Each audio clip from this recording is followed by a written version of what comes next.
Ayan, like niya. Oo. Ayan. Sa tayo, miss, ano po tayo, tatabihin ko na lang po pag iitin ko lang po yung motor.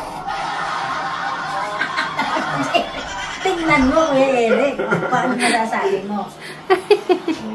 Dalawa kami actually. Kasi yung isa hindi siya nag-out kagaya ko. So yun, bumaba ako nung bus. Tapos pagbaba ko, sexy ako eh. Naka-body fit pa ako. Tapos pet lang talaga ako. Mahabang po naka-makeup. Tapos, Gusto ko yung reaction po ni Eric talaga yung makukuha ko po dito. tatambesyo. Sabi nila, promotion, nakatapat daw ang tatay ko. Maganda sa magbigay. Sabihin, hindi ka talaga pa napansin ng So tatay yung mo. motor, dire-diretso. Saan ka ba? Sabi ng tatay ko. Basta, hinto na lang po ako. Sabi ko pag umana na. Eh, nagulo naman tatay niya. Ba't umito doon sa harap nila? Sabihin, hindi ka, wala ka pa sinasabi. Sabi ko, sabi ko gano'n. Tapos nag-bless ako. Ay, sino to? Sabi ng tatay ko. Tawa nung pagbalik niya sa paradahan. Sabi niya, hindi ko alam. Sakay ko pala yung anak ko. Sabi niya. Ayan na.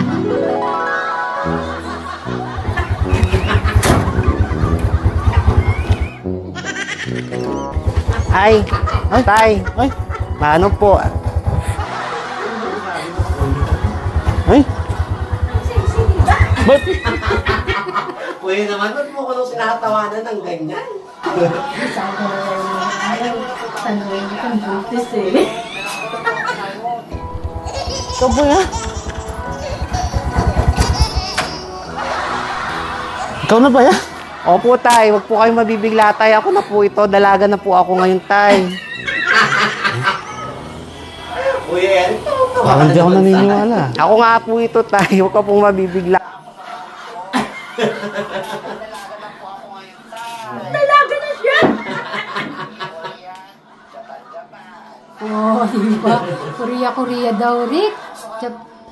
Nanay mo. Mabibigla rin po. Huwag po kayo mabibigla. Tay, ito na po ako. Hayaan niyo po ako sa gusto kong gawin sa buhay.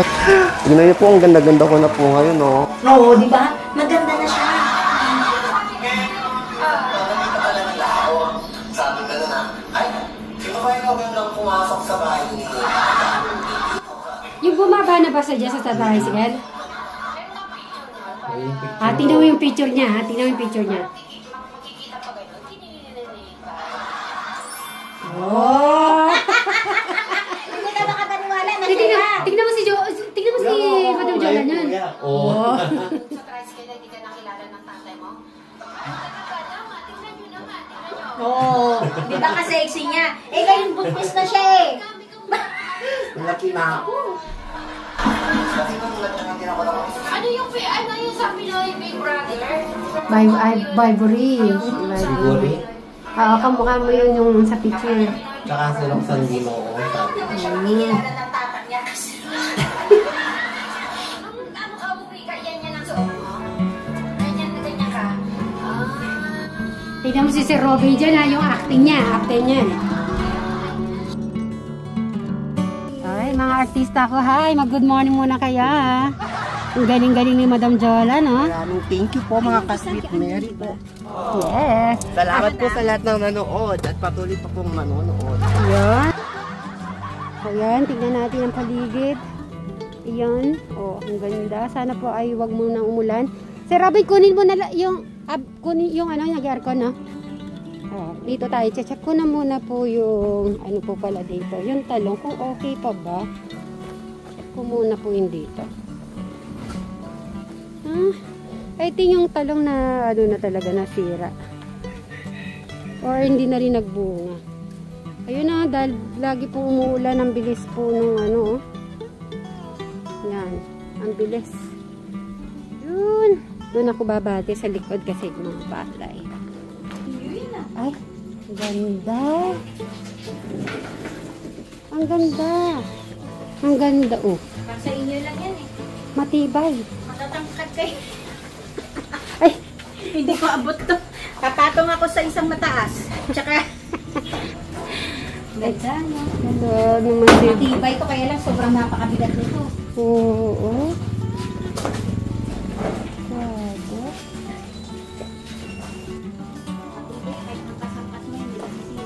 Ay, naglaba din. Hindi, naglaba. Kailangan mabilad pala itong ano niya. Damit. Ayan, naglaba. Oo. Okay. So, Bri. Ang ganda naman ng ginawa mo. Pang international ah. Natalin ka. Oh, tingnan niyo naman po ang gawa niya. Oh. See? Ay, magiging busy ka na? Ayan, magiging busy na po pala si Bri. Okay yan. Para sa kinabukasan ba yan? Ah, okay. So, ilang araw mo ito natapos? 4 days? Tingnan nyo naman. Oh, yan oh. Yan na yata sila yung gumagawa ng aircon. Open mo na yan. Yung open mo yung ano. Na? Oo, kaya hindi nga kita inestorbo eh. Dahil alam ko pag gumagawa ka niya na seryoso. Pag si Bri po talaga nag-welding, hindi ko siya inaabala. Sine-check muna po kung saan po ilalagay yung aircon. Kung kakasya daw dito. Doon daw. Kung hindi kakasya, dito. Okay. Kala natin kasya sa ano. Sa doon. Hindi, pwedeng ma-check nila yung size. Alam na yan. Alam na nila yung size. Ano sabi nila? Inaano mo rin likod. Okay. Ay, sorry. Hi. A few moments later. Ayan. Ano siya? Pwede na malagay. You feel misunderstood. Say what's the remedy? Would be like Ilagay na aircon. Hindi, tingnan mo sa loob. Oh, yado na. Punta ka sa loob, tingnan. Ay, mag-aircon na tayo mamaya kahit umuulan. So, dali lang, mag-hide ka na muna. May itatanong. Ayan, mag-hide muna. Ito na. but that's not the case. Oh, the wind will turn. Don't be concerned. Oh, I can learn when we end the silent games and we don't pull them both ways.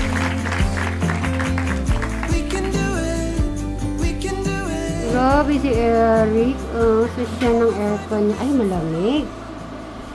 Mabilis lumamig, guys. Social na talaga.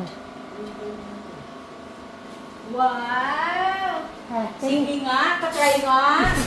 Baka maging yelo kayo pag ano. Tawag mamaya. Kasi kakakain lang po ni... Nancy? Wow. Tara, matulog na tayo, madam. Oh, sige. Hindi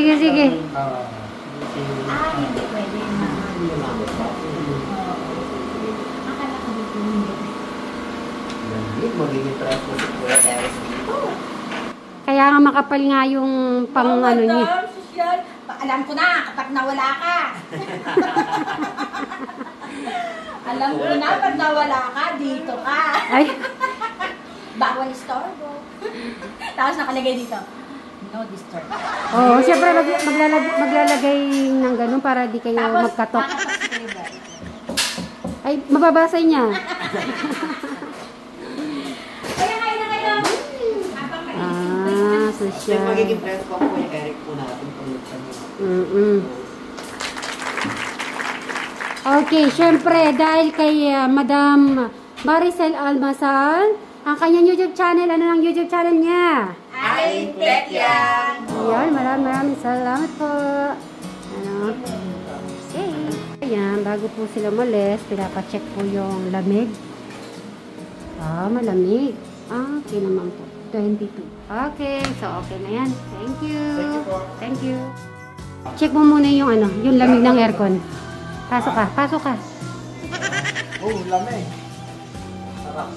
Ay, Ganda. ano masasabi mo sa ano? Pang-hotel. Oh, di ba ang ganda? Yung design na lang. Yung design ng pizza niya. Okay na. May nabasa ako, very lagyan mo ng ano, yung sa gilid daw. Parnisa. Eh, di ko alam, parang design po yata sa gilid. Sige po, pag ano po, pag nag-start na po sila sa ano, sa kusina, palalagyan po natin yan. Yan, yan ha. Ang lamig na, Bray. At tingnan mo naman ang aircon. Social. Lamig na. At mamaya po, abangan po natin si Eric. Ay, ayun na yata si Eric. Wala si Eric. Ay, dito kayo lahat. Dito. Welcome natin yung aircon ni Eric. Bilis. Ay, aircon ni Eric. Pasok ka. Alamig. Wow, sosyal. Wow. Sadali lang dito. May sasabihin ako yung mga yung mga artista ko. Meron ako mga artista. Diyan ka na rin yung Eric. May sasabihin ako sa'yo. Mga artista. Gusto ko, napanood mo ba yung yung story ni Madam Jolan? Ay, hindi. Gusto ko panoorin mo ng light lang kung ano masasabi mo. Magugulat ka sa itsura niya. Ha? Ano masasabi niyo sa aircon ni Eric? Malamig! Maganda ka. Makikitulog na tayo kay Eric. Oo. Sabihin niyo kay Eric kung pwede tayo makitulog. Kuya Eric, pwede ba kami makitulog dito? Ang ganda ng kwarto mo, lamig-lamig. Ay, oo. Sir Robin, dito ka. Sarado nyo yan, sarado. Tingnan natin. Ay, sakto-sakto. Bredo ka. Sakto-sakto na tayo. Ay. Hindi, nasaan yung isang papanood na natin kay nandito tayo sa aircon. Dito tayo makukulong. Oo. Yung isang phone. At dito na natin kasi medyo papanood natin kay kasi syempre nasa aircon tayo, di ba? Tapos, tignan mo na si Madam Jolan ngayon. Tignan mo siya. Bakit? Meron siyang nag-share siya ng true to life story niya. Ngayon, gusto ko mapanood mo siya. Tignan mo yung itsura niya dati, ha? Tingnan mo, nasa si Madam Cheryl. Naku, excited. Bride, doon ka, tabihan mo si Eric.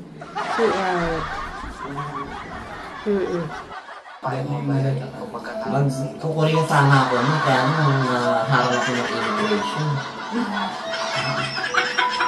Naharap? Hindi nila ako pinatuloy. Dapat pala sinamahan mo nun si Marites. si Madam Jolan. May marites daw! Tingnan mo kung sino yung marites dyan. Tingnan mo kung sino yung marites. Sino yung Ben? Pagtatawanan pa nila ako.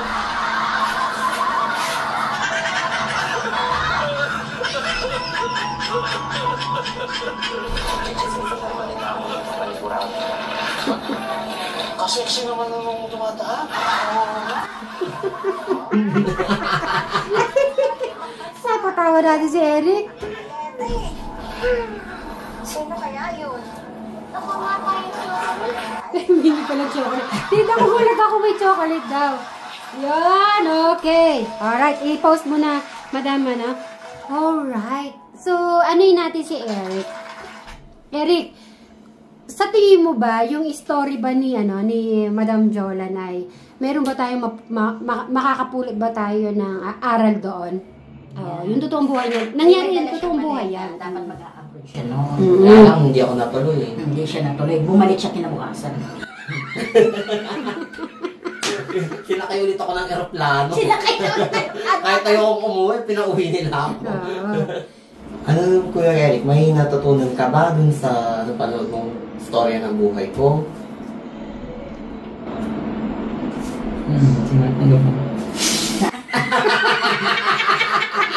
Ano daw sabi?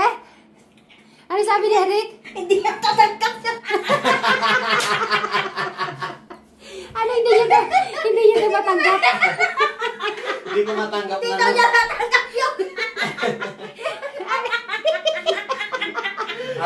Bagay ba sa akin yung suot ko, Kuya Eric? Bagay ba? Bagay ba? Ay? Wala masabi.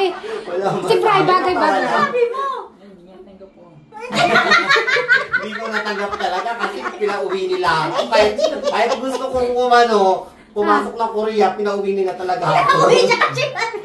Oo, sabi na, Malaki daw yun sa kailangan niya, bumili kaya ng pinauwi ticket, siya. sabi sa akin. Ano? O, tapos continue. Pasok ko lang sa mga ito. Oh. Dalagang-dalaga na po ako ngayon. Grabe ka naman sa malaking tiyan ko eh. Buntis na siya dyan.